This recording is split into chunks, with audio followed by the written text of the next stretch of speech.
Well, good afternoon, ladies and gentlemen. Welcome to the Standing Committee on Government Operations and Estimates. We're very pleased today to welcome as our guest the President of the Treasury Board and supplementary officials that he's brought with him today to speak to and defend the main estimates. As you know, Minister, this committee has taken a special interest in doing a thorough, comprehensive, robust analysis of the estimates, increasingly so, and with your cooperation, the cooperation of your team. And so it's especially poignant, perhaps, that we have you here today in that regard. I know there's great interest also in speaking to your officials as we examine some of the votes that are referred to us, but that'll be the second hour of the meeting. So I understand we have you for an hour, Minister. I won't take any more time. The floor is yours. Thank you very much, Chair and chers collègues, members of the committee. Thank you for the opportunity to be with you today. Hopefully my voice will hold out. I've got a little bit of a head cold and cough that's going around, but if I have to take a glass of water or something, please excuse me for that. Aujourd'hui, je suis accompagné de... With me today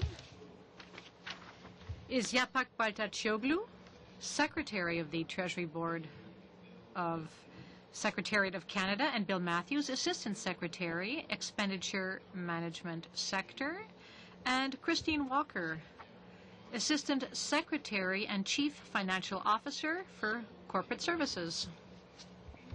If you don't mind, Mr. Chair, I'd like to talk about the estimates process, your committee's study, and how the improvements being made to the estimates process will lead to better parliamentary oversight of government expenses. Je suis aussi ici officiellement. I'm also here today in particular to review with you the main estimates 2013-2014 for all of government and for Treasury Board. At the end of my presentation, we would of course be pleased to answer any of your questions. Initial suggestion of examining the estimates process by launching a comprehensive study that resulted in many substantive recommendations. I'm very pleased to report that significant progress has been made on many of the recommendations that were directed to the Treasury Board Secretariat. Please allow me to explain. We found that recommendations 4 and 5 were related, that the reports on plans and report priorities contain financial information by program for 3 previous fiscal years and for 3 future years, and that the reports on plans and priorities include an explanation of any changes in planned spending over time and of any variances between planned and actual results by fiscal year as available. That was the recommendations. These recommendations are being addressed in the 2013-14 reports on plans and priorities by explicitly including information for 3 previous and 3 future years, and including explanations of changes in planned spending over time. In response to Recommendation 7, cross-referencing new funding to budget sources, you will begin to see in Supplementary Estimates 2013-2014 reference to the appropriate source of funds or budget for new programs that are appearing for the first time. You will also find, in response to Recommendation 12, hyperlinks to the Department of Finance's Annual Tax Expenditures and Evaluations Report in the 2013-2014 reports on plans and priorities. that other changes in the main estimates 2013-14, which respond to additional comments from you and your colleagues, are also being implemented. These include presenting departments and agencies alphabetically, bar charts and other graphics to provide a visual summary, and information on 2011-12 actual expenditures and 2012-13 estimates to date to provide context for the 2013-14 amounts. So certainly progress on all fronts. Une sommaire des dépenses par résultat. Summarized spending by strategic outcome and program is now also included in Part 2 of the main estimates, with details presented in an online table which is available in multiple formats, including Excel. Information will also be presented on changes to expenditures by program for spending authorities sought through supplementary estimates. Recommendation 2, that the Treasury Board of Canada Secretariat transition the estimates and related appropriations acts from the current model to a program activity model. Our commitment was to provide you with a model including costs and a timeline for implementation. This model, costing, and timeline have now been submitted to your committee for consideration. I have also instructed my officials to do additional work on the costing of this potential change to determine if there are ways to further drive down the costs. My officials would be pleased to discuss the work plan and considerations with your committee as we move forward. La dernière partie des changements. The last and most exciting portion of the changes being brought forward is that of the online expenditure database that I had the pleasure of launching earlier this week. This is a new searchable online database that for the first time ever will consolidate all information on government spending in one place. Spending on government programs, to operational spending on things like personnel and equipment. We all know how difficult and time-consuming it can be to go through numerous complex financial documents to try to get a whole of government picture on what is being spent and where. So I'm pleased to say that the days when Canadians and parliamentarians had to sift through stacks of public accounts like Indiana Jones looking for the lost Ark of the Covenant are finally over. And no stakes are involved. I just want to make that clear. Nous sommes passés de ce qui constituait. We've gone from what is almost an archaeological expedition, digging through numbers department by department, to the digital age.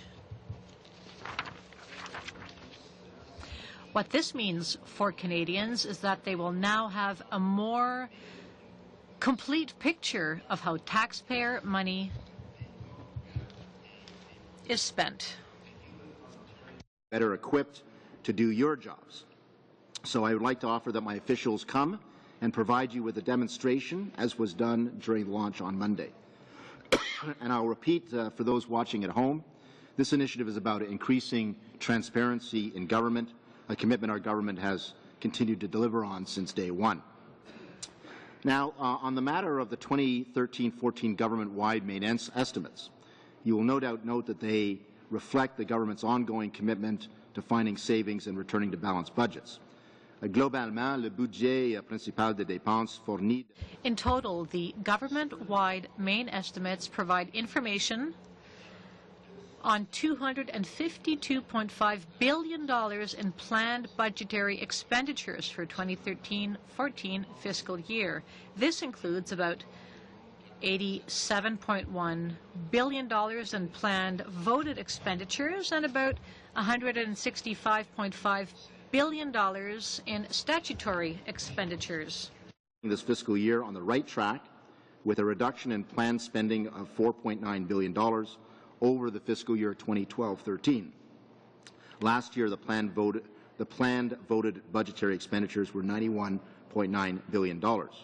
What's more, these planned voted budgetary expenditures show a decline over 4 years. This reflects the results of the government's cost containment measures during that period. Moving to the statutory spending component of the main estimates, it has increased by a modest $5.5 billion. This increase is largely due to changes in the forecast of elderly benefits, the Canada Health Transfer, and employment insurance payments. I will now turn briefly to the Treasury Board Secretariat-specific main estimates. This year, the Secretariat is asking for $5.66 billion in spending authorities. This includes $214 million for departmental activities and $5.421 billion for central votes, which support government-wide activities. Overall, this represents a decrease in spending of $19.8 million over the previous year's main estimates. La diminution des dépenses de conseil. The decrease in spending for the Treasury Board is mainly due to a $10 million decrease in Vote 20, Public Service Insurance. This is related to savings identified in the 2008 Strategic Review, which were announced in Budget 2009, and the sunset of the Joint Learning Program, and also due to a $9.8 million decrease in Vote 1 program expenditures, which are directly related to the activities the Treasury Board Secretariat as a department. Will see that we have done and will continue to treat transparency and accountability as paramount. La réforme du budget de dépenses, la base de... Reforming the estimates, the online expenditure database, and my appearance here today are all part of our continued commitment. On the 2013-14 government-wide and Treasury Board-specific main estimates. Thank you et merci. Thank you, Minister, for those opening remarks. And just before we go to questions, I should say that on behalf of the committee, we're very proud of the work that we've undertaken in response to the original suggestion you made reference to, that the committee undertake a detailed analysis of the estimates process. And we're very gratified, I think, as a committee, while we have you here, we should tell you that the government has seen fit to act on many of those recommendations. In no small part, I should point out, when our guest here today, the former vice chair of the committee, Mike Wallace, perhaps one of the biggest fans of the estimates process that you'll ever meet. It's almost like a hobby for him, but he's now the chair of the Justice Committee. But he was here when we undertook the original opening of this study, and we found it a very gratifying and an educational experience, and I hope leads to meaningful and lasting benefit as we move forward. Anyway, having said that, there's members that are very interested in speaking to you about your main estimates. And first for the NDP, the Treasury Board critic is Matthew Ravignac. Well, thank you, Mr. Chair, and thank you, Minister, and your staff for your presence here today. I'd like to start with your opening comments with regards to your commitment to transparency and open data. I mean, the reality is that there are few arcs of the covenants left to find, and as you know, your government has exceeded an unprecedented amount of $550 million in advertising in the last 6 years. You're priding yourself on openness, but you refuse, example, to disclose the amount that the government spent on advertising during the Super Bowl. Why? Certainly, I can tell you in broad brushstrokes that I am aware that government advertising has declined by, I think, close to 46% over the last few years. There is still need, however, to advertise, and the reason for that is that there are many government programs that affect people personally, whether it's changes to the budget that affect their tax position, or there are tax credits available to individuals or families that were unavailable before. And so there's still a need to convey those changes in budgetary decisions to the public, as well as other things that we do that I'm sure are uncontroversial, like public health bulletins, those kinds of things. If there's you know, a new bird flu influenza outbreak or what have you. Well, that's all well and good, but as you know, Minister, all departments and agencies must post all contracts over 10,000 on their own respective websites. So when will the Super Bowl advertising contracts be posted on the Human Resources and Skills Development Mr. Chair, website? I just have a point of clarification. I'm just trying to follow on the online. I don't have the hard copy, but I was wondering if we're here to talk about the main estimates, if the member could refer to which page that was specifically that he's referring to, so I can look at online. I have the electronic copy. Well, yeah, I don't know if that's a point of order or on, if it would be useful, I suppose, but we did ask actually committee members to send in question, or at least the types of questions that they might be seeking information on, so that the departmental officials at least would have those chapters ready to open and to comment on. So I don't know if Mr. Ravnet did that or not. But we're talking about the main estimates, and any question associated with spending as it pertains to the estimates is in order and So could we get allowed. a sense? Thank you, Mr. Chair. Thanks. Me, so we'd have to return with that. Perhaps my secretary has some more information. If I remember correctly, Mrs. Ambrose, Minister Ambrose, there was an order paper question and she had responded. That's as much as I can remember. Well, and I believe in that there was a mention that the amount wasn't as you know, being disclosed. Treasury Board does have its role to play in approving advertising expenses. But let me move on to something else. Again, on the issue of transparency, and I'd like to know if additional resources have been placed in this particular area.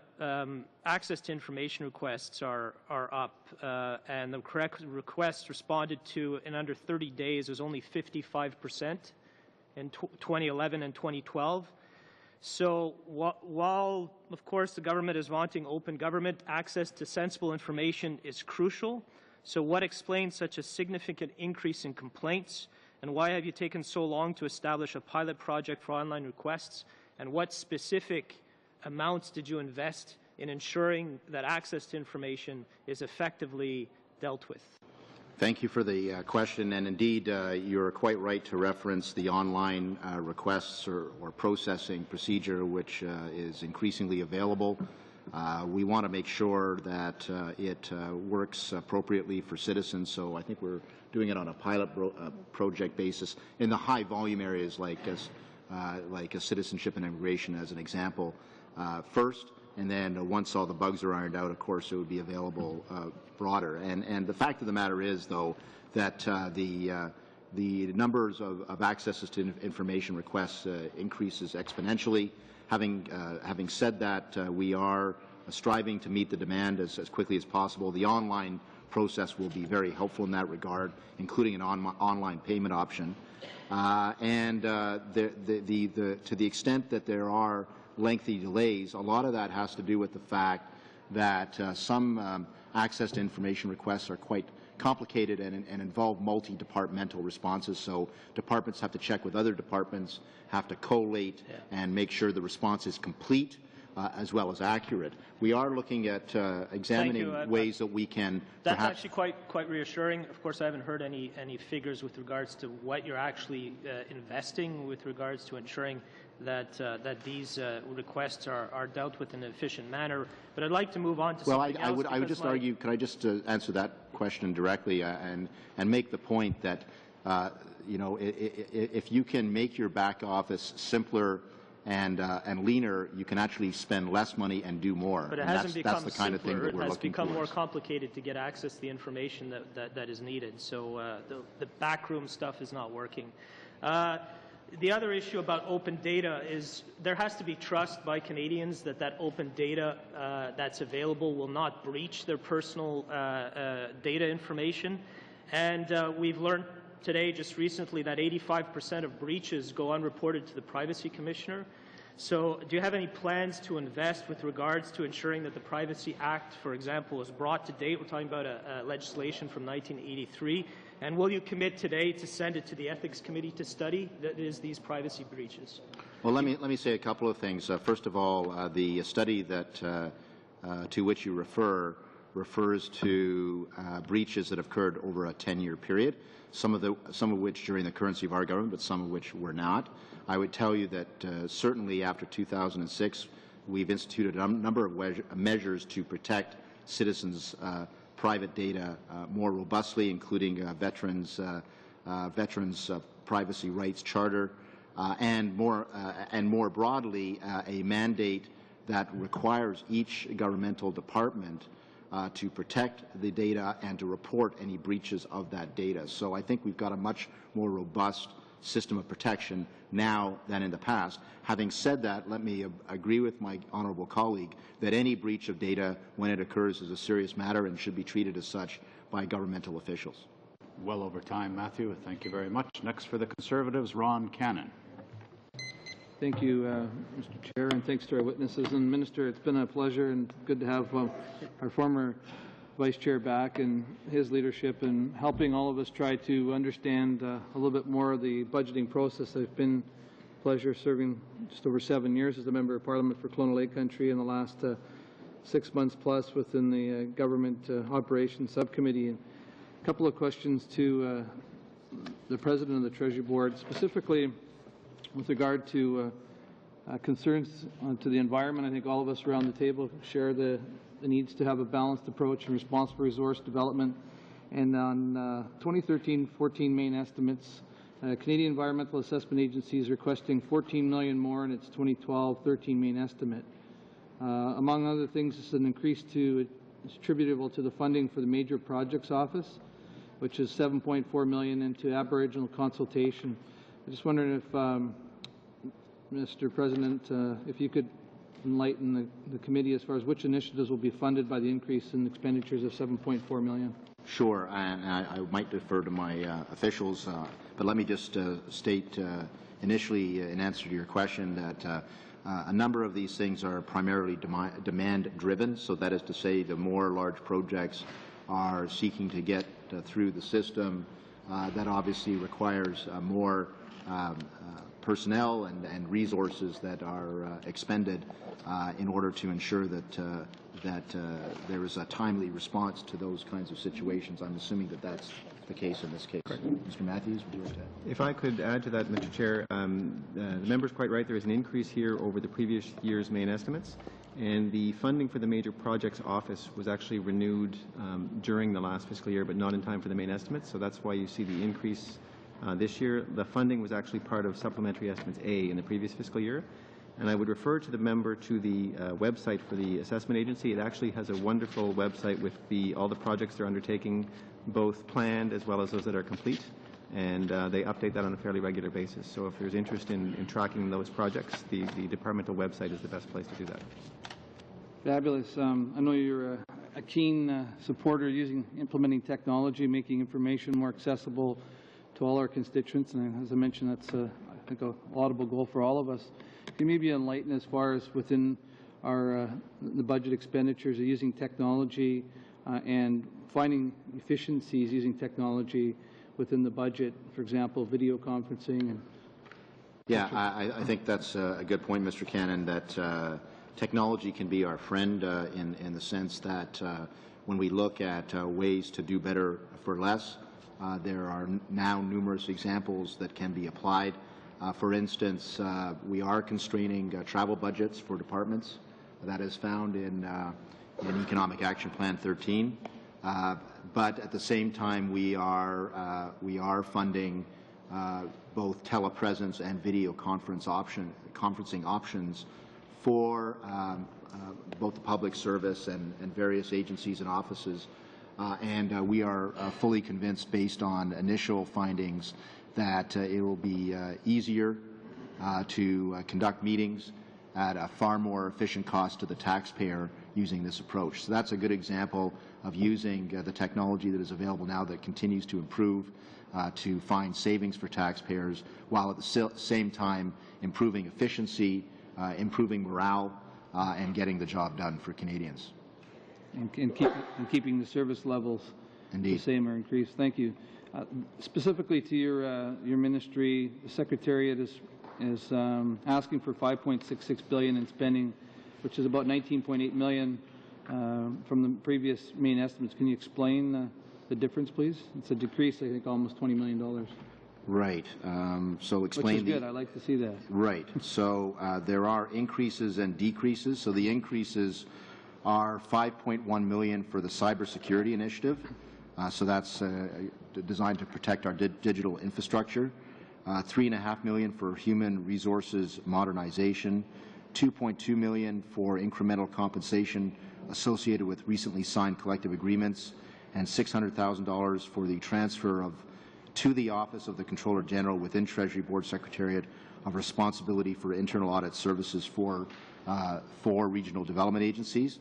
So those are the increases, but we did have offsetting decreases of $9.9 million in sunsetting funds for the classification program, the U.S.-Canada Regulatory Cooperation Council, the Joint Learning Program, and the Workplace Renewal Initiative.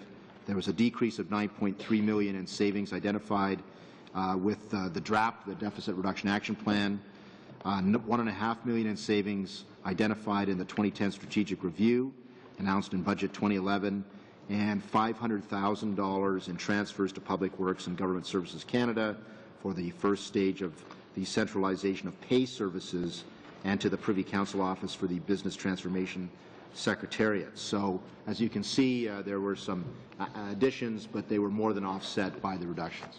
Well, thank you to your staff. You've been very busy, and it's appreciate all the great work, and that is on behalf of all the committee. Thank you very much. Thank you, Ron. For the NDP, Linda Duncan, 5 minutes, please. Linda. Thank you very much. And thank you, Mr. Clement, Mr. Minister. Mr. Minister, just one quick question. In response to my colleague, Mr. Revignat, you had said that under this government, the Conservatives' costs for advertising had declined by 36%. And I find that a little puzzling because based on the reports provided by your government, since you took power, each year the costs have escalated by 2 times and sometimes 3 times. Secondly, on many occasions, far more was spent than was approved. So I'm left a little bit confused. Perhaps you'd like to clarify that. Sure. Let me be exact that advertising spending in this year just ending is 46% lower than in our 2009-2010 budget. That's what I was referring to. So that's the 46% diminution from 2009-2010. We are spending less than the previous Liberal government, and advertising represents less than 0.3% of government spending. The advertising expenses for a year that I have statistics for, 2010-11, were $83.3 million, which was well below the last full year under the former Liberal government of $111 million. So those are the comparators that I use. Okay, thanks. I guess your figures are quite different than mine. I'd appreciate the chance of getting together and sharing figures. I'm showing the last full year for the Liberals at 49.5, and yours is twice that in the year that you're stating. So I think it would be useful to receive Could be a definitional issue of what the last full year of the Liberal This was government. actually as provided by your website. So. Well, I'd be happy to clarify that. Okay, there appears to be some discrepancy, and of course part of the struggle for the members of Parliament in scrutinizing spending is that the government has chosen to release the spending reports on advertising not until 2 years after. So it's very hard for us to track actually in the spending. That's something that we will raise with Mr. Ambrose, Minister Ambrose. My second question, and then I'll turn over to my colleague again, is about the recent decision by the court on the action brought by the Leader of the Official Opposition and the former Parliamentary Budget Officer. And while the case was thrown out simply because they judged that there wasn't a specific request for information that was denied, it is very clear in that decision, frankly similar to the decision on the Wheat Board and similar to the decision against Jim Prentice on failure to abide by the rule of law. And the decision seems to be very clear that once a mandate is given to the Parliamentary Budget Officer or any officer of Parliament and it's prescribed in law, the government must abide by that. The court ruled that it was very clear that where he demands information of a deputy minister, it must be provided. If it isn't, he has recourse to the courts. Point of order, Mr. Braid. Mr. Chair, you certainly reflected on this, I think, appropriately when Mr. Cannon raised his point of order. I'm struggling to see on this particular point how this has anything to do with the purpose that we are here today, which is to study the main estimates. I'm about to explain the connection. Well, from a relevance point of view, I understand you. The point of order you're making is one of relevance, is that Absolutely. It's pretty hard to call anything out of order on the basis of relevance when we're talking about the main estimates of the Treasury Board. Really, it's a very broad scope, and Ms. Duncan, I think, is making reference to the court ruling that talked about the release of information, and I presume that's what you're getting. Yes, Mr. Chair, the reason why I'm raising this is the President of the Treasury Board chose in his presentation to take 3/4 of his time talking about his response to our estimates report. And the estimates report recommended a number of changes, which you're grateful the government is doing, but there are a number of equally important recommendations, those including the capacity of members of Parliament to actually analyze all that raw data. And so the reason why I'm raising the question, my question is to the President of the Treasury Board, in lieu of that decision and in lieu of your openness now to provide the raw data, are you willing to revisit consideration to the possibility of enhancing the role of the Parliamentary Budget Officer and, in fact, not standing in his way to respond to our requests for detailed information and analysis? Respond, I'll just close the loop and say I don't accept that as a point of order. And based on what we've heard from Ms. Duncan, the question is in order. And so, Minister, if you, the floor is yours. Oh, thank you. Yes, thank you, Ms. Duncan. Let me say a couple things. First of all, I guess it's just, I apologize, I went to law school, but the actual decision of Mr. Justice Harrington is actually 5 lines long. That's the decision. The decision was there's no justiciable issue. There is it was a very hypothetical, and there was a factual vacuum. That's the decision. All the rest is wonderful opinion. That's the way the law works. It's arbiter. It stands. That's the way the law works. So I just want to make sure we're clear what the decision was. The decision was to reject the application before the court. Sorry, sometimes I hearken back to my law school days. Let me just to get to the actual nub of the issue, though, for the member, and I take that seriously. And I actually believe, and I do encourage this committee to go through a walkthrough demo with my officials on the online database, because it is so usable for yourselves as parliamentarians and for Canadians that there's a whole treasure trove of information 3 years back for the reports on plans and priorities, 3 years ahead in terms of our projections. You can check, you can cross-reference by program, by year, by activity, by department. It's all there. And I really do believe that it will be a very useful tool for citizens and for parliamentarians to understand. Let's face it, let's be honest with one another. The budget is a very large, very complex document of a very large and very complex organization. No revelation there. But we have to catch up, and we are starting to catch up with that complexity to allow individual human beings without the big brain of Bill Matthews sitting beside them to actually understand how, what is being done. So I do think that this will be very helpful. I think it answers a lot of the concerns that you've just expressed about access to budgetary information, which I agree with you is necessary for parliamentarians to do their jobs. And I'd really encourage this committee to do the sit-down demo with either formally or informally, your call, with the officials, and I think it will be very helpful and will help animate your future deliberations. Thank you, Minister. I'm afraid there's no time left to share on the NDP side. Jay Aspin for the Conservatives. Chair, and welcome, Minister, and welcome to your officials. And let me just say I congratulate you and your officials on the initiative to make this whole process more transparent for Canadians. I have to tell you, as a new member of this committee, I feel a little bit like Indiana Jones, but we'll work through it. In the 2013-14 main estimates under Vote 1 program expenditures, the TBS is requesting funding of $3.5 million for human resource modernization.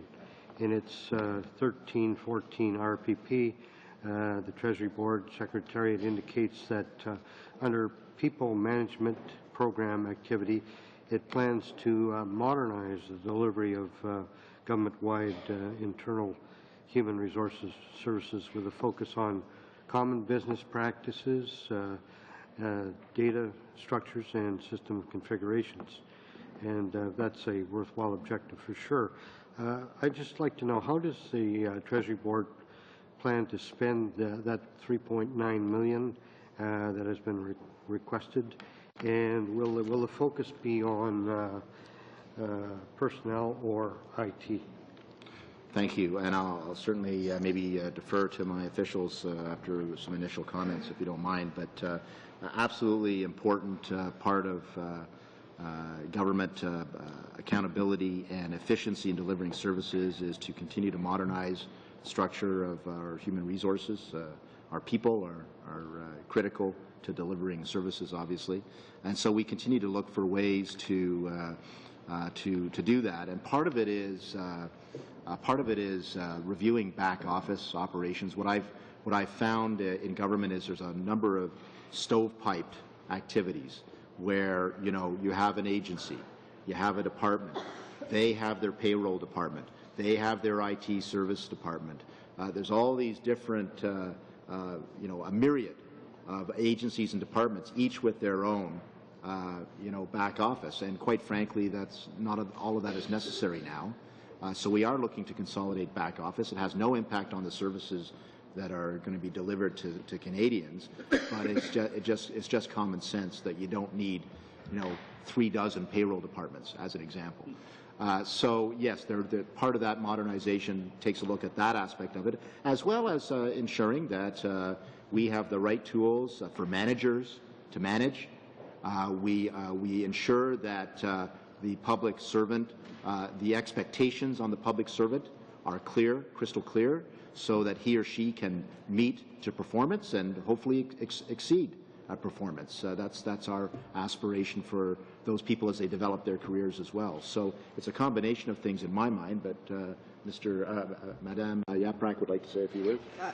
We're focusing both on technology as well as what the technology is being used for. We can have the best technology, best programs, but if we're not all following a more efficient process, then technology won't help us. So as the Minister said, we're looking at a common human resources process so that each department more or less will do the similar steps. For example, if you're staffing a job, but then the second part of it is having actually a good technology solution so that we can have it across the government. Okay.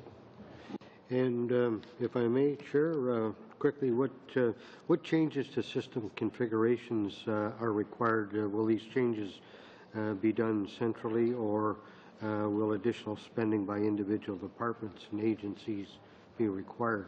This is the IT systems you're referring to? Yes. There's a number of things happening simultaneously. One of them is the creation last year of Shared Services Canada, which is a common organizational platform for some IT services, about 40% of them actually, and a number of individuals have been actually shifted personnel-wise into Shared Services Canada, and there certainly is in this year's budget more a continuing effort to consolidate those IT services there for both procurement purposes and, again, getting rid of the stovepipes that existed. Did you want to add anything? Sure. I think that the money that we have in the Treasury Board Secretariat is to ensure that the processes are common, and we work with the departments to bring to that. In terms of investments, as the IT systems age and as new procurement happens, what we're trying to do is that cluster departments so that when we buy one, a whole bunch of departments can use the same system. So additional investments on an ongoing basis will be required as the systems age. But what we're trying to do is that whole of government approaches this as one organization, one enterprise. Thank you, Thank you, Chair. Your time's concluded. Thank you. Next for the Liberals, John McCallum. 5 minutes, John. Thank you, Mr. Chair. Thank you, Minister officials, for being with us. I applaud you on your new database, but I don't think it's the most exciting thing. I think the most exciting thing is the plan to change the estimates to do it by program activity, because I think that would kind of revolutionize the way we see things. And when the Australian equivalent of the parliamentary budget officer was in Canada, he showed me the way they do it, and I found it extremely informative compared with the way we currently do it. So if we could move on that front, I think that would be a major or even exciting achievement. Now, I know Treasury Board's going to be coming to this committee later and talk about the work that has been done.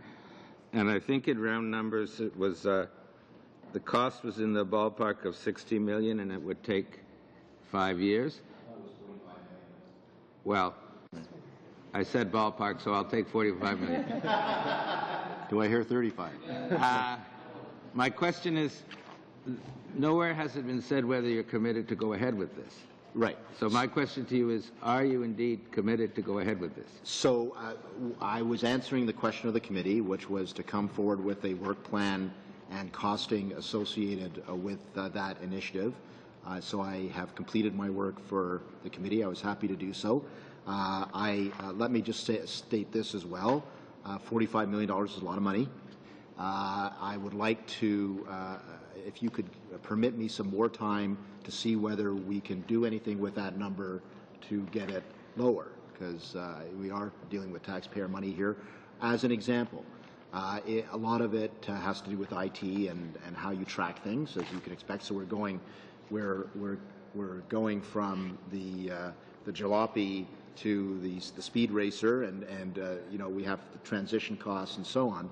So the issue is, since departments purchase IT all the time, are there ways that we could transition and piggyback onto their IT purchases over time that would reduce the incremental cost of this project? Well, I that's guess that's a question I'd like to answer. But I guess it depends if we're talking weeks or months or years or decades of additional time, because this was, I think, the most important priority of our report, and we'd like to see it happen sooner rather than later. So if these tweaks of the system can be done in a few months, that might be okay, but if you're talking another decade, that's certainly not okay. Well, I'm looking forward to our discussion over the next decade on this issue. But in all seriousness, that's a fair question. I do not have an answer for you. I believe that I, in good faith, responded to the committee's request to do some of the research and to have my officials drill down a little bit. I would put it to you that I think there's some more drilling to be done. Okay. So that's no, I where we're commend at. you for that response. I'm not criticizing you, but we've had several reports over the decades on reforms to the estimates, and virtually nothing has happened. So you can see why we're wondering if anything will happen this time around, and I think you've made a good start, but I would just hope at the end of the day we can move reasonably expeditiously. Now, my next question, I take issue with you on your advertising numbers, because I have the annual advertising numbers from Public Works for 4 Liberal years, and the numbers starting in 2002-03 were 111 million, 70 million, 50 million, 41 million, for an average of 65. That's under the Liberals. And then starting in 2006-07, the numbers are 87, 84, 80, 136, 83, 78, for an average of about 90. So the average went from 65 million to 90 million, which means it went up. I don't know how you got your number, but if you choose the highest Liberal number and compare it to the lowest Conservative number, for example, then you can get something that works in your favor. But I think any fair-minded analysis of these figures would suggest that advertising spending has been higher under the Conservatives than under the Liberals.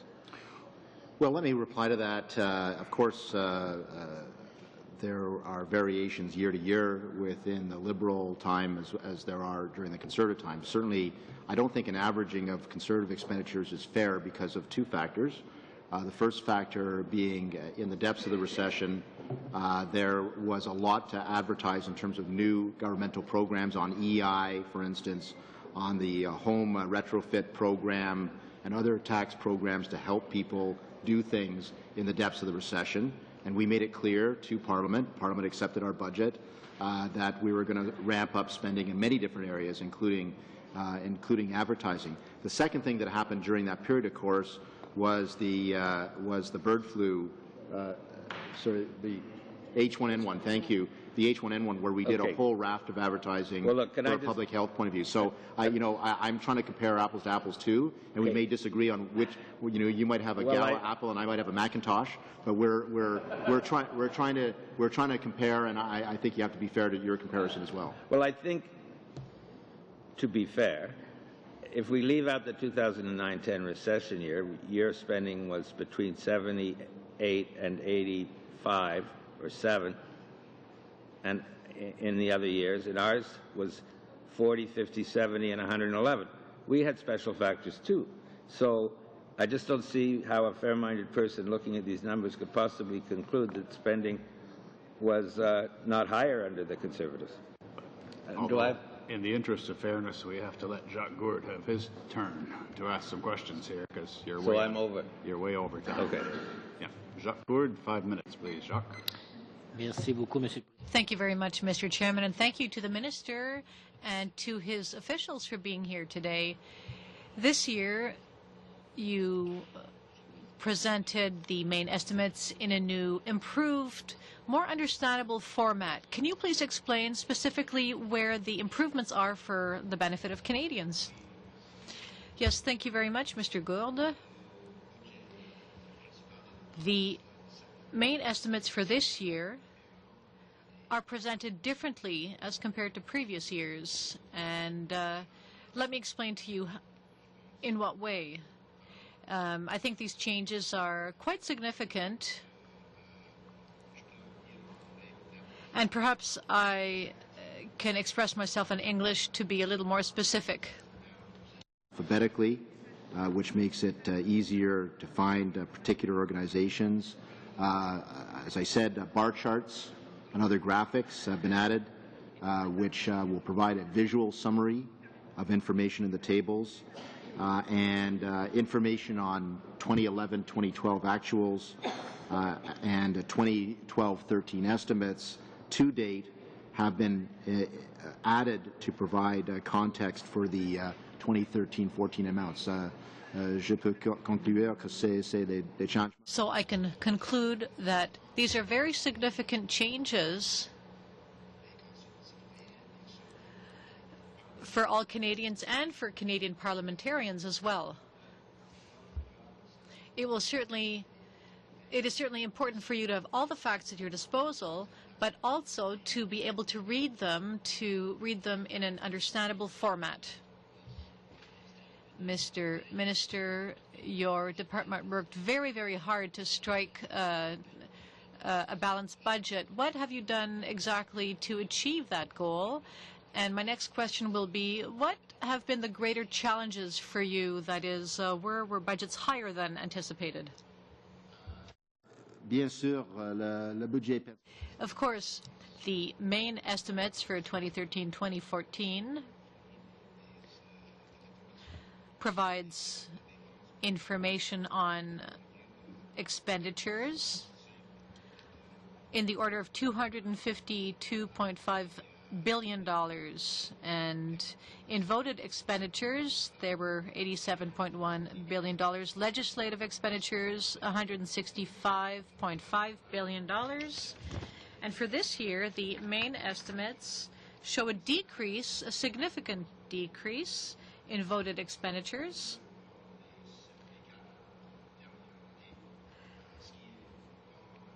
As compared to the last 4 years, and this is in line with the projections made by the Government of Canada. That in the, if you compare year to year, we have been able to constrain spending and to identify priorities, and that is now starting to be expressed in the documents that are before you, and we will continue to do so. Mr. Minister, it's clear that the government supports Canadians. There was a slight increase in health expenditures, the Canada Health Transfer and EIY.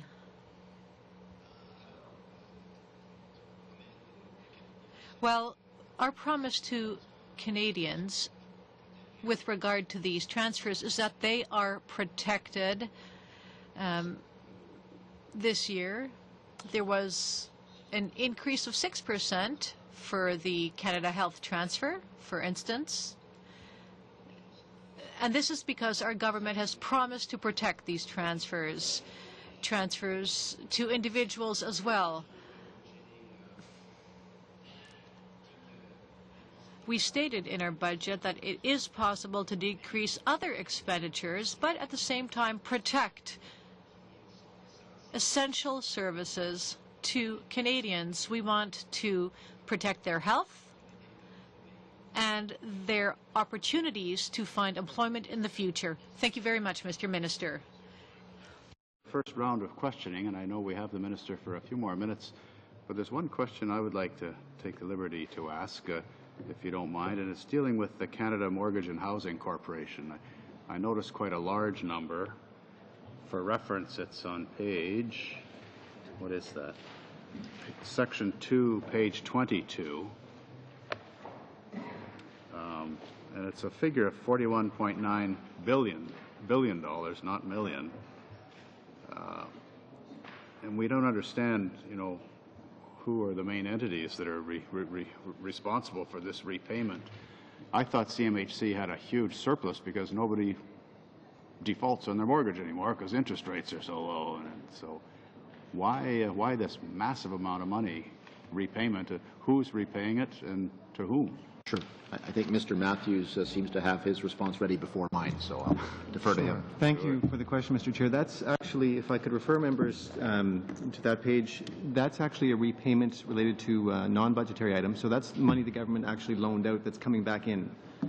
So if you recall back to the Economic Action Plan, one of the challenges facing the financing industry was that banks were having a hard time getting capital, which was then impacting their ability to give loans to businesses and Canadians. And if you think about CMHC, the government was actually the ultimate risk holder of their loans anyway, of their mortgages. So what happened was the government bought back some of their insured mortgages. So the insured mortgage program, which if I recall correctly, just under $70 billion in debt was bought back, and the banks are now paying that back over the next couple of years. It's actually a revenue generator for the government because there is a fee charged for that, and so it's actually improved the bottom line of the government over the years of the program. So that's money that's coming back into the system, not going out. Okay, that's a clear answer to a question. Thank you. Matthew Ravignat, 5 minutes, Matthew. Yes, thank you, Mr. Chair. You know, the point with advertising isn't the Liberal-Conservative race to the bottom of who's worse when it comes to spending on advertisement. What the issue is value for money. And the thing is how can you justify carbon copies of advertisements for the Canadian Association of Petroleum Producers and vacuous propagandistic advertising as value for money for taxpayers? Well, I think we do have a duty to inform Canadians, which we are doing, and I would put it to you that it is important that public policy decisions that are made in budgets or public policy positions that will help the economy grow are important to Canadians. You have the right to disagree with that, I know, but that is our position. This is important for Canadians. If you're going to have an accountable government, to stimulate that dialogue, we try to drive people to websites or to other tools that are available to them to seek more information, and of course Canadians will make their own decisions. That would be fine if you're informing Canadians about changes to services and programs, which your advertisement campaign rarely does. But let me pass on to something else. I'd like to ask you about specifically relocation of public servants, and I'll do so in French. Chaque année, entre 15,000 et 20,000 déménagements. Every year, between 15,000 and 20,000 public servants are moved through a federal integrated program. This program was extended in 2009, despite the fact that conflict of interest had been detected involving high-level officials, cost taxpayers $30 million too much. This contract is set to expire next year. Mr. Minister, do you intend to put on a specific review process with regard to the renewal of the contract to make sure that it is fair. Thank you very much for your question. I do not have an answer at this point, but perhaps we will answer your question soon in a specific manner. Yes, that would be good if we could receive a commitment from the Minister and from the President to receive an answer to that question. Fine, but I think it falls under Public Works really more than the Treasury Board Secretariat. Les règlements en place que travaux publics. The rules in place which must be obeyed by Public Works originate from Treasury Board, so I'm asking whether Treasury Board will review its rules. Yes, absolutely, we will. Yes, we will get back to you on that. Yes, thank you very much. Next question. In 2012, the Parliamentary Budget Officer talked about the implementation of a new legal office to support government's legal action in opposition to public servants. How much did the government spend in legal services in its dispute with public servants?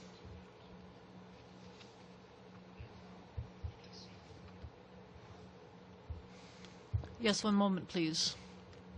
I can't find the number right now, but in terms of, we don't have a legal office for, we have a legal services unit, and when we're taken to court for various reasons, we have, I believe, 15 attorneys who look through that. We have 15 lawyers who look through that. I think you're asking about the litigation management unit. So do you have more on that? So the litigation management unit was actually established to be able for litigation for the charter challenges. There is actually 27 collective agreements, and I think there's 18 bargaining units. And one of the reason for establishing that unit was to be able to have continuity for litigators to be able to litigate against, but those are specifically for the charter challenges. D'accord, merci. Si vous pourriez envoyer le montant qui a été dépensé, ce serait... Thank you. If you could tell us how much was spent, we'd appreciate that. Last question, Mr. Minister. You also said that you intend to look at employees' sick leave. Do you really intend, at the expiry of collective agreements, to change the sick leave regime of our public servants?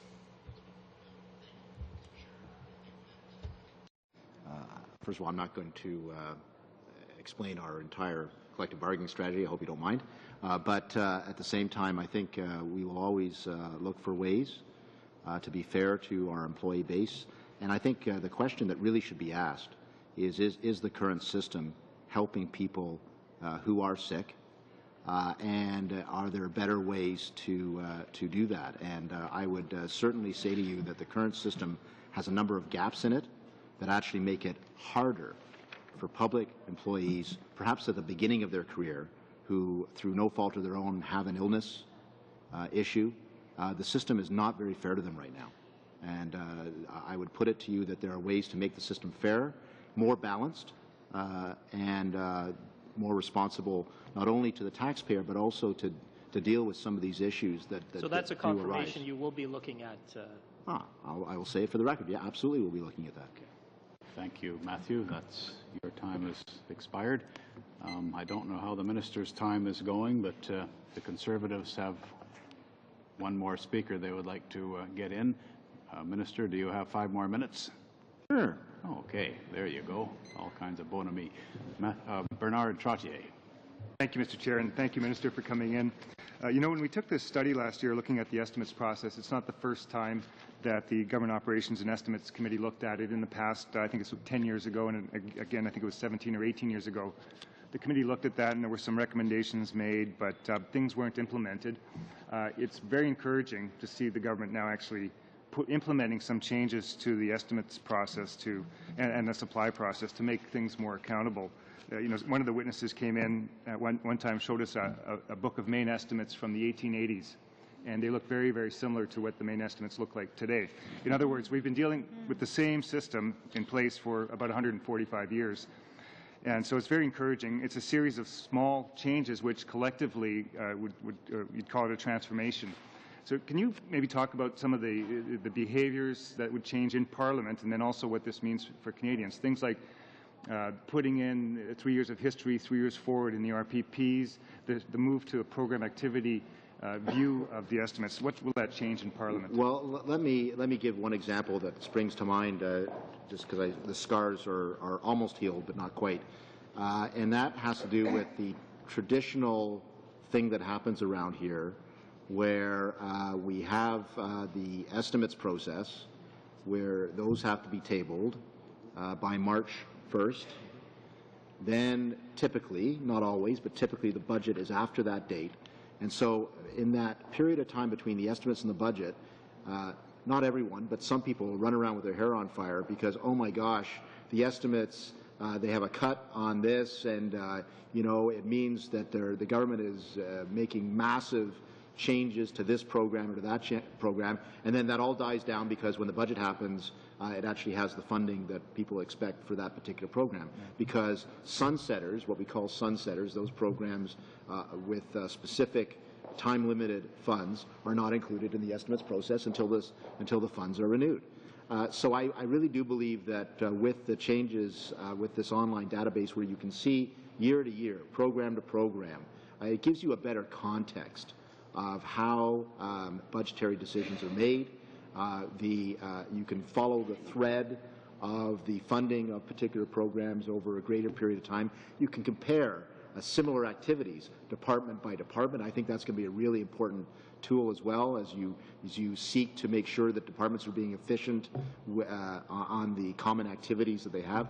So all of these things will provide clarity, maybe reduce anxiety in some cases, and maybe also create legitimate questions that the government will have to answer. I think that's all part of it too. So I'm not saying that this is going to be the thing that this is not going to create world peace in our time, but I think it will be a substantive improvement from the status quo.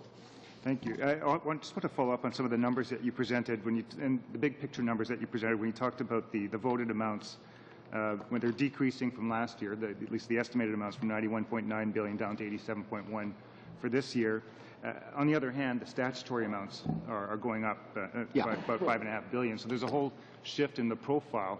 And I know you were once a minister in Ontario, a health minister, and a big part of the statutory amounts are transfers to the provinces. Indeed. So could you talk about the relationship right now the Government of Canada has with the provinces when it comes to those statutory transfers, which are a big part of the commitment in the estimates? Well, we've been true to our word. We have been increasing statutory transfers to provinces, including the 6% increase per annum, which of course becomes compounded on the health transfer. So the provinces have had the ability to count on that money.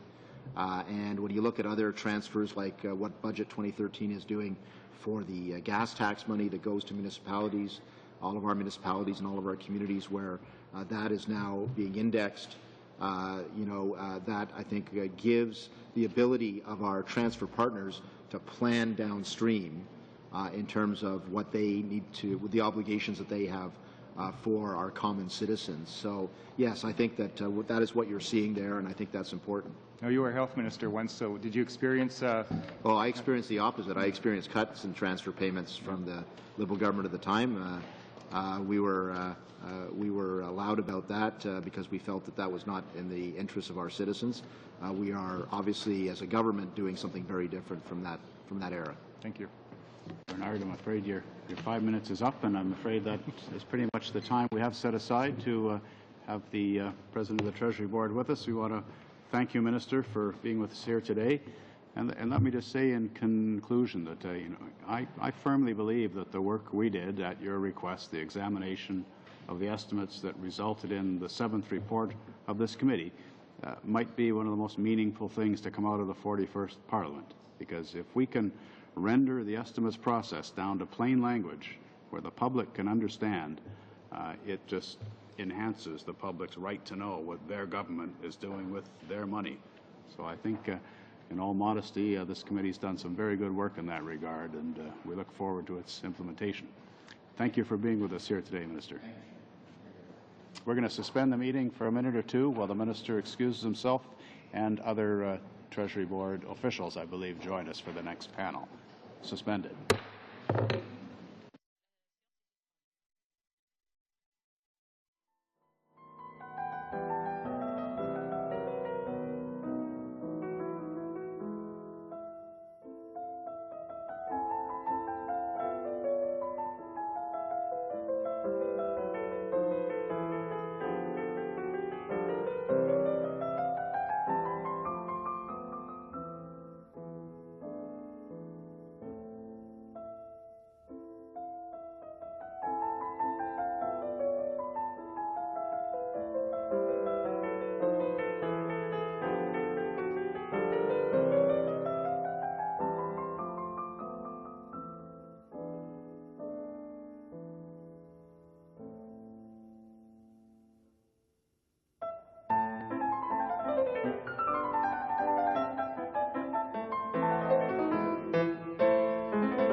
Meeting then, committee members, and we're going to welcome some of the same officials from the Treasury Board, and also some new will be joining us. Sally Thornton, welcome Sally, a regular visitor to our committee. I'm afraid I don't have my glasses on, so I can't read everybody's names. I'm going to let you introduce yourself, Bill, perhaps when you get going here. Is everyone ready then? We're going to ask Mr. Matthews to open with some remarks. And first of all, I have to ask the committee, though, would you like to carry on with the rounds of questioning as they were, or do you wish to begin a new round of questioning on the docket here? What's any feeling? Continue on would be my instinct. Okay, very good. It doesn't have much of a material difference because the next round would be to the NDP anyways. Okay, Mr. Matthews, would you like to open with a few remarks? Merci beaucoup, Monsieur le Président. Thanks very much, Mr. Chairman. As you already mentioned, I have some of my colleagues with me. You already know Ms. Christine Walker and Sally Thornton, but we also have Marcia Santiago and Ms. Grace Chanette to help us answer questions today. To questions, I was just reflecting on the 4 or 5 things that I would notice from these main estimates, just from a government-wide perspective. Some have already been touched on, so I won't spend much time on them, but voted numbers are down, statutory numbers are up, as we know, and we had a quick discussion as to why the statutory numbers are up, and it's largely related to payments related to elder benefits as well as EI and the health transfers. The second thing I would mention, the Chair already covered with his question, which was the non-budgetary spending related to CMHC. That's something that stands out in these estimates, and that was already picked up upon. In terms of trends, typically at this stage we're around 65%, 65% stat and 35% voted. We're about normal again on that number, so nothing too significant there. The split between transfer payments and operating and capital and interest, largely unchanged from previous years in terms of percentage breakdown of the $250 billion. The additional information for members I would flag. If you're looking for a great summary of departments, I would take you to the first section of the estimates. It's page 10 in the English version, et c'est la page numéro 11 dans la version And page 11 in the French version. And some of the new information that was flagged earlier in terms of a listing of all departments, what they actually spent in 2011-12, the estimates they had in the mains for 12-13, and their estimates during 12-13 at the point in time the estimates were prepared, as well as their estimates for 13-14. That's a new addition, and I think that information should be quite helpful to members when finding their questions. And then I would quickly flag the largest increases and decreases by department. So the large increases, if you're interested, Public Works, Government Services Canada, Indian Northern Affairs Canada, and RCMP are the three I would flag for you. On the decrease side, National Defence, Infrastructure, and Transport Canada. So if it's of interest to members, we're happy to talk about why those changes have occurred. The only other thing I would flag for the committee members, Mr. Chair, is that we do have this book organized in alphabetical order, as was mentioned. That means the order of the departments is different in English and French. So do give us a moment to find for everyone the proper page reference in both languages if we get into detailed question about the page numbers. That's all I would leave you with. Mm-hmm. Oh, you raised some good points, Bill. And I do notice on page 110 the helpful way of laying this out with actual expenditures and then 12-13 and then the 13-14 estimates. That stems from one of the recommendations of the 7th report. Yes. You can even say a pet peeve of Mr. Wallace, actually. I wish Mike was here to see his peeve remedied. Okay, let's go then. Matthew Ravignat. I guess the first thing that I'd like to say is if the minister is serious about looking at program activity, and my suggestion to you, and it's really just tabled as a helpful suggestion, is you got to do something about disciplining departments on the basis of their program architecture. The program architecture renewal has to be looked at the same time, because the quality of information we'll get and how it matches is going to be very weak. And you know more than I do that departments position themselves strategically by using their program architecture as a tool. So it's just a suggestion. I think at the same time what we would need to do is address rules surrounding program architecture renewal. I'd like to go on to another question with regards to public service cuts. And as you know, there's been a lot of difficulty with regards to tracking exactly what's going on with regards to cuts to public service jobs. There was a report put out by the Centre of Canadian Centre Canadien des Politiques Alternatives, or the Canadian Centre for Policy Alternatives. Their calculation is that there are probably about 28,700 permanent job cuts. The figures from the Treasury Board are more in the order of 19,200.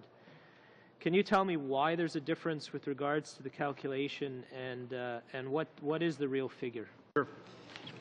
Thank you for the questions, Mr. Chair. If I could actually comment on the first suggestion, that is a helpful suggestion, and then I will answer your question on FTEs. I think the member has a very good point about program activity architecture, and when program activity architecture information started, it was new, and it's no matter what vote model we end up with, it's very clear that program information is more important now than it used to be. And I think it's only fair that we give departments maybe a chance to rethink their structures and get them correct, adjusted as they need to, if we were to actually move to a voted structure by program, because they clearly have taken on increasing importance over the years, no doubt. So we'll take that suggestion. Thank you. In terms of the FTE numbers, the reason the difference that you've flagged, and I didn't see the methodology from the Policy Centre, but they looked at reductions over a period of time, and so a broader period of time. So their period of time included strategic reviews, operating budget freeze, and some other measures to reduce spending. The 19,002 number that you hear from the government is directly related to Budget 2012. So the 19,002 number in terms of positions is the number of positions that would to be eliminated as a result of the strategic and operating review of Budget 2012. The Policy Centre was looking at a bigger period of time. I can tell you that in Budget 2013, the government provided an update on the 19,002.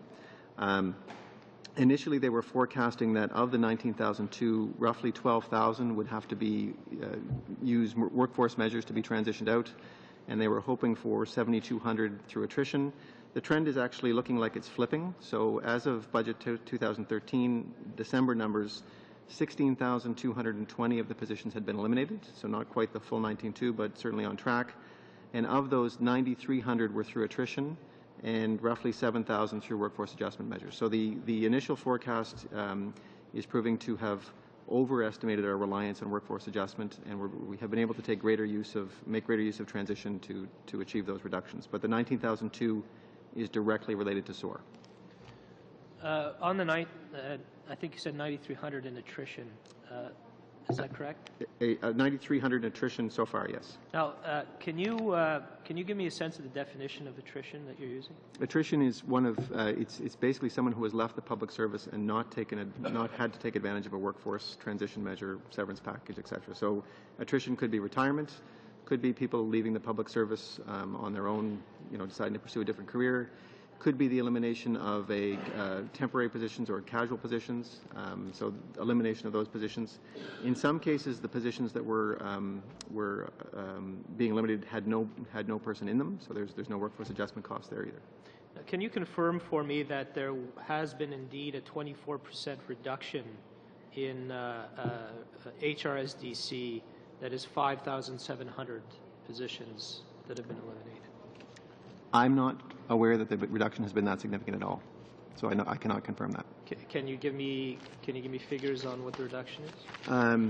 I believe there was some. If you bear with me for one moment, there was FTE reductions of the 19.2. We actually provided, I think, through an order paper response by portfolio the number of reductions, and of the 19,002. Human Resources and Skills Development portfolio, their share of that was 2008, and I believe that has already been tabled as an order paper question response. So not the 5,000 that I'm hearing here. Very dear, your time is up. Thank you very much. Kelly Block for the Conservatives. Thank you very much, Mr. Chair, and I'd like to welcome our guests here today as well. I will be sharing my time with my colleague, Mr. Trottier.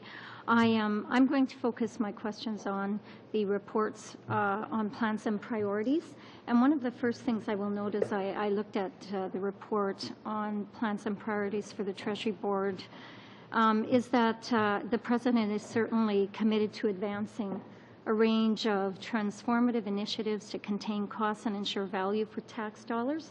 These initiatives focus on modernizing and simplifying the administrative systems of government, as well as promoting productivity, innovation, and excellence in public service. And I think, as it has been alluded to earlier, the response to many of the recommendations that were made by this committee, I think in the hopes of accomplishing some of those goals, would certainly demonstrate that commitment.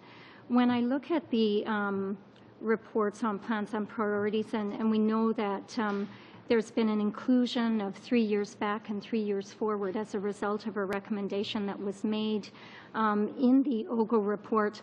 I'm wondering if you could walk us through how the reports on plans and priorities this year include an explanation of any changes in planned spending over the next year, and will it include an explanation of the reason for the changes, or simply give us a description of the changes? Sure. I'll answer the question at the theoretical level, and then I'll maybe turn to my Chief Financial Officer for Treasury Board Secretary to speak specifically to disclosure related to the Treasury Board Secretariat. So the idea is the 3 years of history shows actual spending, and in addition you'll see 3 years forward, which shows both forecasted and planned spending.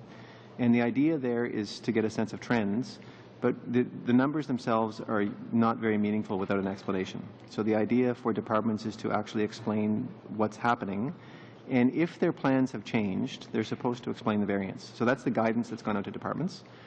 This is their first year doing this, so I suspect it will get even better as we go, but we're quite pleased with the results in terms of what we've seen so far, because you do get a good explanation of some of the differences. And as plans change, there'll be an explanation as to why planned spending actually is different from one year to the next as well. And I'll ask maybe Ms. Walker if she wants to add anything specific about Treasury Board Secretariat as a department. And we used exactly that. Where there was variances or changes in the program, we tried to explain them in the report on plans and priorities, so it would be easy for the readers to understand, to the best of our ability. And it is new, and putting it in English, we're all accountants, is also the other challenge. Thank you. I'll turn it over to Matt.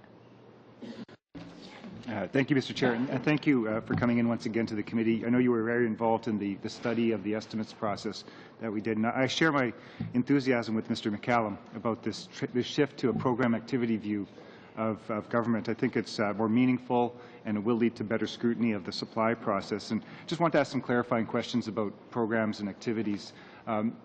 In an average department, how many programs would there be roughly? Are we talking 10? Are we talking 100?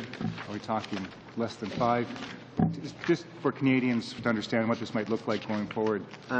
Sure, I'll start, and I will ask my colleague Sally to chime in here if I can just find my stats that I usually have with me. Before you get into programs, you have to think about strategic outcomes, because that's the highest level. Going from memory, most departments would have 3 or 4 strategic outcomes.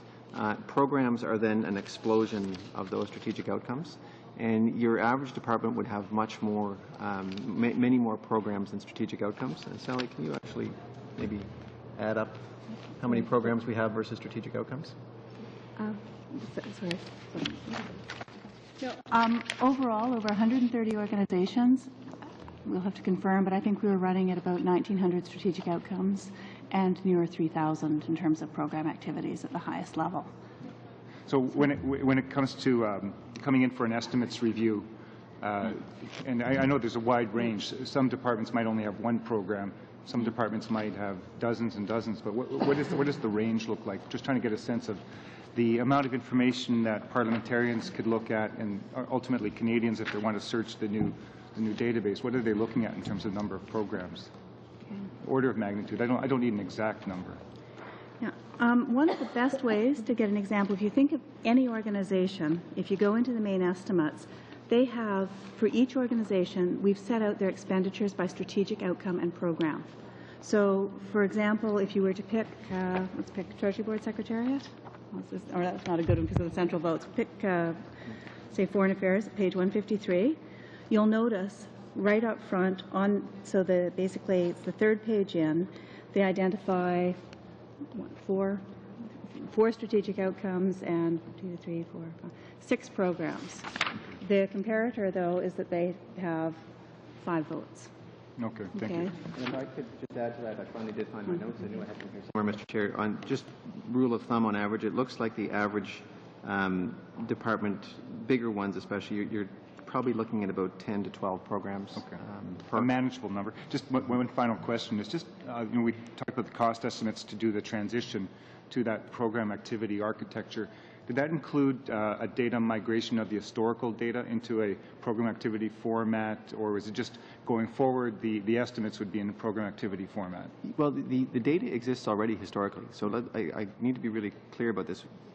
Parliament gets information by program already. The question, and it's been improving over the years and becoming an increasing theme, but we already have the data. So the real change is in transitioning the estimates to a program basis. So there is some history you need to take care of, but there's no need to go back, or no intent to go back and recast what the votes might have looked like going backwards by using a different vote structure. We will certainly need to keep the programs. If there was a change made to program-based voting, we would certainly need to keep the history that we have. But I do want to reiterate that the debate about the program structure is how much detail is too low. And there is a concern about inundating Parliament with too many votes, and it's certainly much more than we have now. Mm-hmm. Okay, thank you. Okay, thank you, Bernard. John McCallum. Thank you. First question is a simple point. As an economist or a person, I always think of the word attrition as meaning that nobody involuntarily had to lose their job. But I think I heard you, Mr. Matthews, say that if temporary or part-time or casual workers are fired, they're part of attrition. Or did I mishear you? No, it's not. If you're dealing with firing people, that's clearly not attrition. But if you had a temporary position that was coming to an end, so if it was a 6-month contract and the 6 months are up and it's not renewed, that we would view that as being in the attrition category. Because there was no guarantee it would go beyond the 6 Correct. months. Correct. Okay. Next, about internal services costs. The government seems to say that 70% of the cuts are through cuts to back office. And at the same time, the government seems to say that internal services costs are only back office costs at a departmental or at a larger level, whereas within programs they are not considered internal service costs. So how are we supposed to measure whether you have actually achieved 70% of your cuts through back office reductions? So where I would look, it's an interesting question. So when we talk about internal services, we're talking about a standard list of corporate-wide services. So that would include things like human resources, finance, legal, information technology, very standard across all departments. Having said that, every program would have an element of back office production in it, and those are not captured by internal services. The comment about 70% of the reductions being in back office, I believe ties back to where I would look for that, I guess, is look to operating votes. When you're looking at operating votes, that's where you'll see the money required to actually run the department. So a good place to look would be the reduction in operating votes for departments to see how it's been reduced during the implementation of the strategic and operating review. So that would be sort of my first check. You can also see, and I don't want to spend too much time talking about our new database, but the new database will let you actually compare internal services very easily from a historical perspective to go back, and it will also let you compare internal services across departments. So there is sort of new information out there for parliamentarians to get the trends down. I want to ask you something about that, but first, Shared Services Canada. Mm-hmm. It's my understanding that those expenditures, when they were departmental, were considered as internal services expenditures. So my question is, after those expenditures had been transferred to Shared Services Canada, does that mean that all of Shared Services Canada expenditures now counted as internal services expenditures? Well, that's a really interesting question. So bear with me on this one. It depends. We cannot say that all of those costs in departments that were transferred to Shared Services Canada were internal services. That's not true. And we do have some work to do on improving the consistency of our internal services in terms of how we cost them. So it's entirely possible that some of the costs that were transferred from a department actually belong to a specific program. So for instance, if you were running a major computer to support a program, a major database, specifically for a program, is that internal services or is that the cost of the program? I would suggest you'd see inconsistency in terms of departments in terms of how they categorize those. So you cannot assume that all those costs were internal services. The other point I'd make is, is Shared Services Canada all internal services? If I was to draw a comparison to Public Works, I would say not. Public Works is in existence to provide services to other departments, and it has its programs, and its internal services are HR, finance, and IT. So Shared Services Canada would be a better place to ask that question, but I would not view all of their expenses as internal. I guess my concern is that we might wave a magic wand and suddenly see a huge cut in internal services expenditures because they're all counted as such in departments and they go to a new place and suddenly they're not. Yeah. And that would suit the government's interest to show huge cuts in back office costs when actually nothing has changed. Yeah. So that's the reason for my question. Okay, so quick question. Your database, I did commend you, or the minister. I think it's a good move, but I said it wasn't the most exciting part. I think the program is most exciting. And one reason for that is, to my knowledge, right now, this database doesn't go into the future. And the big controversies, the reason the PBO went to court was because he couldn't get information on future plans to cut expenditures. I would find it more exciting if it did include that, but my understanding is, at least as of now, it doesn't. Is that true? You're correct that the first release is history only. The second release will include in-year information, which we're hoping to do this year. The eventual goal is to get the future information that's in RPPs, to get it in there as well. So that's where we will get to, but we didn't think it was wise to wait until it was all singing and all dancing before we release something. Okay, thanks. Okay, thank you, John. Next for the Conservatives, Peter Braid. Thank you, Mr. Chair, and thank you, Mr. Matthews and colleagues for being here. Again, like many of us have mentioned today, I really appreciate all the progress that's made with respect to our estimates study. I appreciate all of your hard work and your singing and dancing, Mr. Matthews. My questions will focus on main estimates specific to the Treasury Board Secretariat. I'm looking at page 349 of the main estimates, and just wanted to go through a couple of questions there. Budgetary voted item number 5, government contingencies. I just wanted to ask, I'm looking at the main chart, of course, on the page. Could you just elaborate on what those government contingencies are, what they may be used for, and the last time they were used? Sure. I will start, and I may turn to my colleague Sally to give some more recent examples, if her memory is better than mine. We don't know what those are for just yet. This is the notion that we come to Parliament for supply through the mains and then the supplementary estimates, A, B, and C typically, but not always.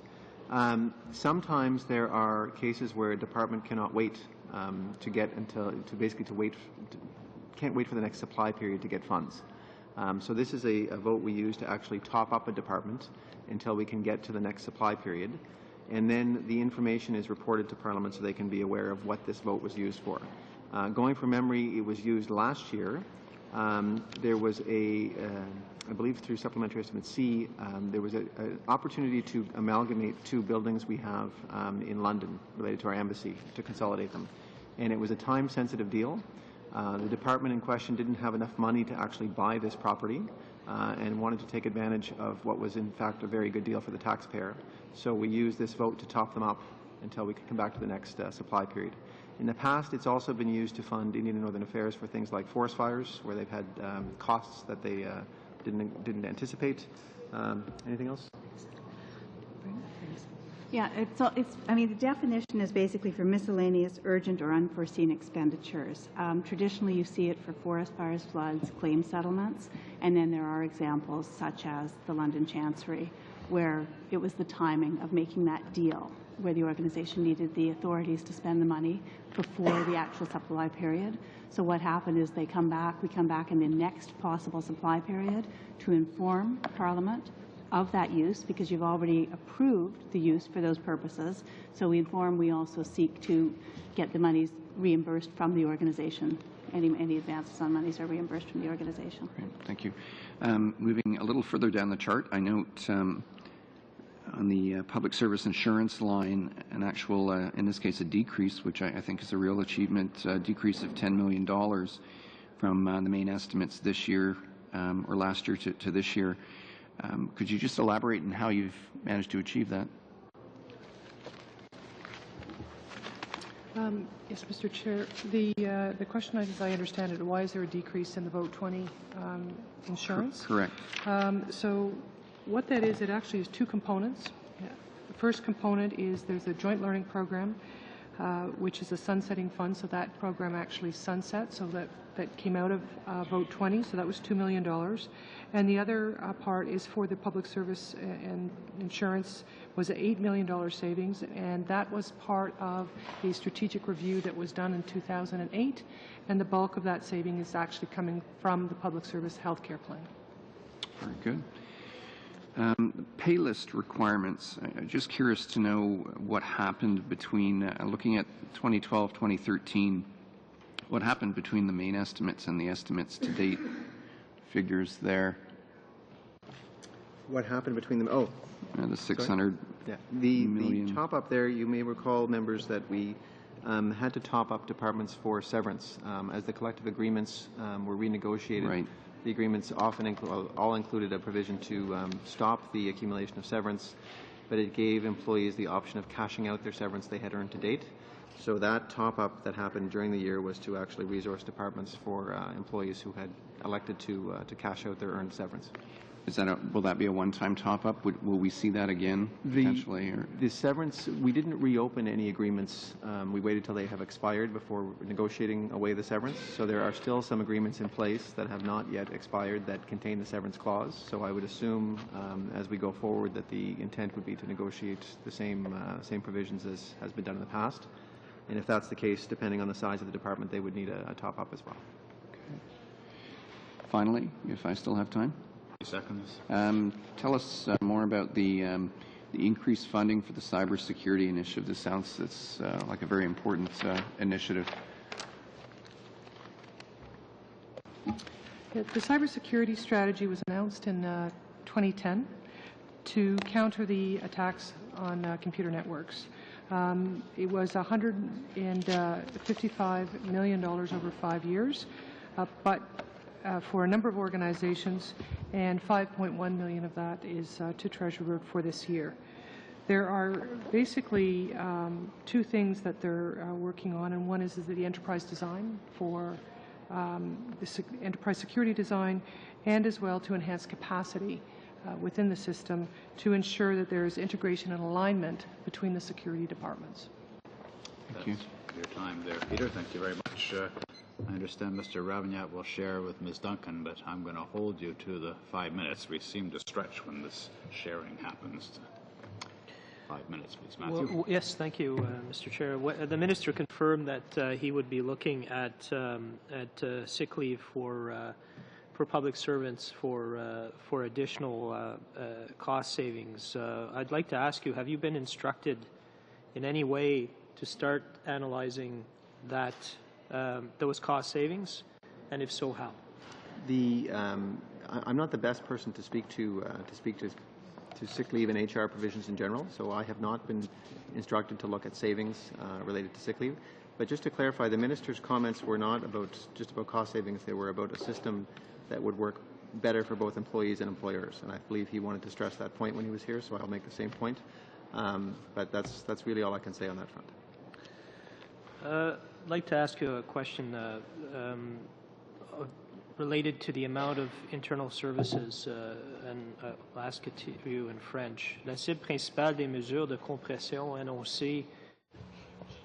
In the 2012 budgets, most cutbacks were related to back office operations, but according to the parliamentary budget officer, this was never really defined.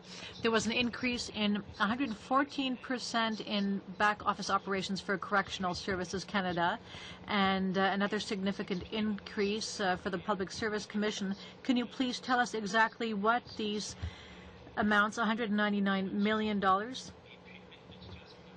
referred to? This is on page 10.